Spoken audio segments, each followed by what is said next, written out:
Yeah. Go, go, go. You finna shoot up the car. Shoot up the car. Yeah, go. What the? What is that? Go. What the? That?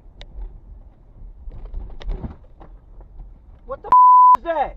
He just shot at the car. For what? Let me call the police.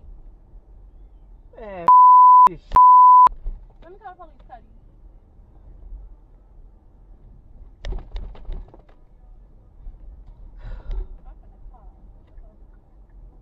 Okay, so I want people to understand that this took place in Chicago, right? So this seems to be maybe a Lyft or an Uber or what have you, right? This doesn't seem like this is a guy that she knows. It doesn't seem like this is a father because remember, she got directly into the back seat. And normally, when we are dealing with any type of passenger situations, people get directly into the back.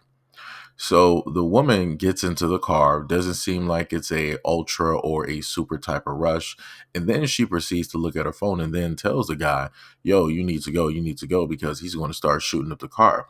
The guy is, just still focused on whatever it is that he is supposed to focus on, looking at the directions. And he's like, what you talking about? He about to what? She was like, yeah, he about to sit up there and shoot up the car. And it was at that moment that his wheels started turning. He was like, for what? And then you just heard the shots go off 1, 2, 3, 4, and I think even 5.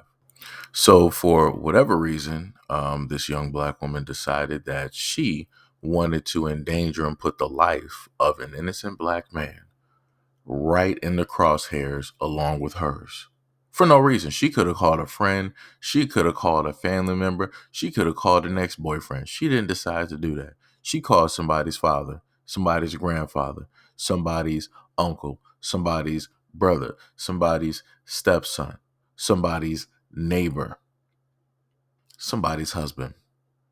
She decided to put this elder in danger because she decided to mess with somebody that more than likely she was not supposed to be messing with. She decided to do some stuff that more than likely she was not supposed to be doing. And here we are. Here we are.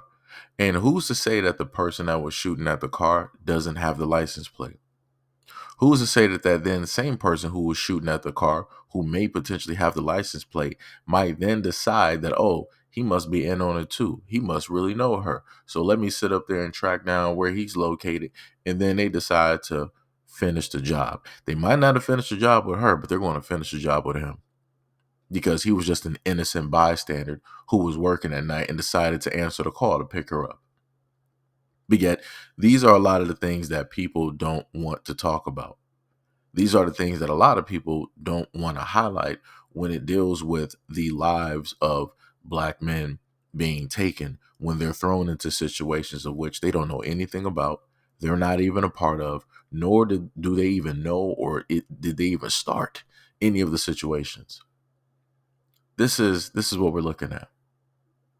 And like I said before, I would love it if things like this could actually get highlighted a lot more because it would make the playing field a bit more even when it is that people decide that they want to complain and they want to highlight certain types of things. Let's highlight the stuff that people decide not to pay attention to and actually focus on, which is the lives of innocent black men who daily get their lives taken similarly to situations like this. This man was lucky to even make it directly out of this situation. He was very blessed. Whatever God that he believes in, everybody was there with him during that point in time because obviously the devil was directly on him.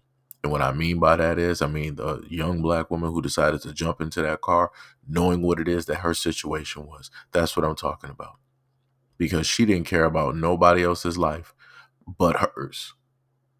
And then you have people out here talking about, oh, yeah, we need to sit up there and protect everybody and do this and do that.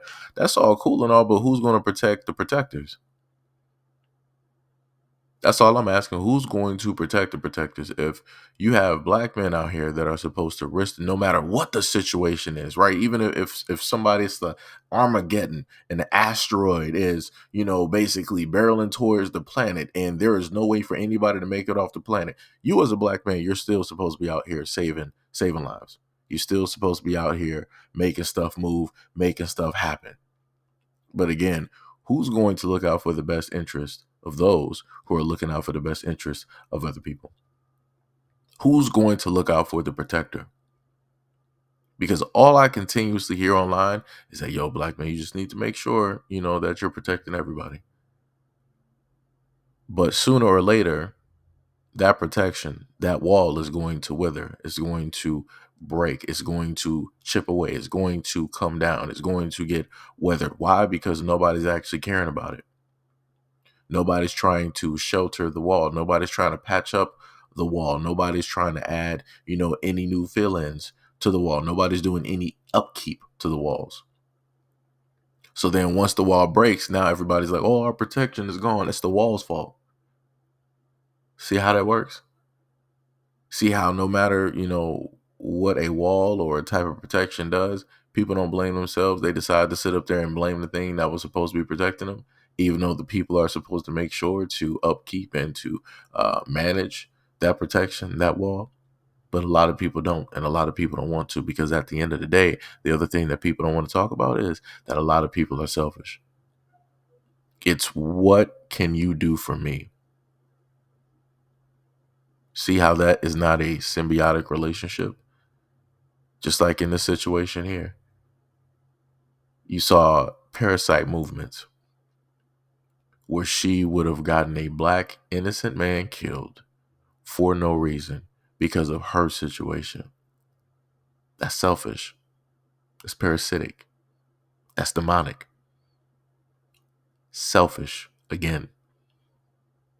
But again, nobody likes to point out or talk about these things whenever, conversations take place. But I guess people will start talking about it when it's their family, when it's the men in their family getting their lives taken, when they're just innocent bystanders that didn't have anything to do with none. I guess, then and only then will people actually decide to speak up and say something.